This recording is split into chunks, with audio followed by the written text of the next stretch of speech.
আসসালামু আলাইকুম রহমতুল্লাহি ওবরাকাতু। সামনে আসছে নির্বাচন, কাকে দিবেন ভোট?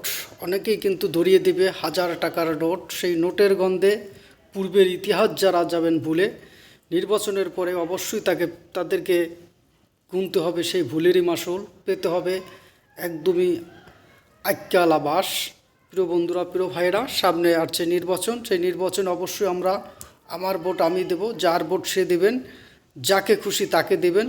দক্ষ, যোগ্য একজন জনবান্ধব, জনদরদি জননেতাকে নির্বাচিত করবেন, যিনি নির্বাচিত হয়ে আপনার আমার সমাজের, দেশের এবং সকল জাতির ভাগ্যের উন্নয়নের জন্য কাজ করবে।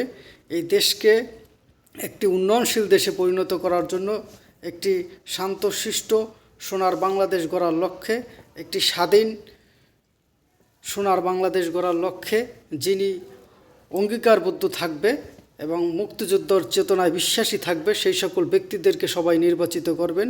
প্রিয় বন্ধুরা, প্রিয় ভাইরা, সবাই, যে সকল ভোটাররা, নতুন ভোটাররা রয়েছেন, তরুণ প্রজন্মের প্রথম ভোট অবশ্যই দক্ষ, যোগ্য ব্যক্তিকে দিবেন।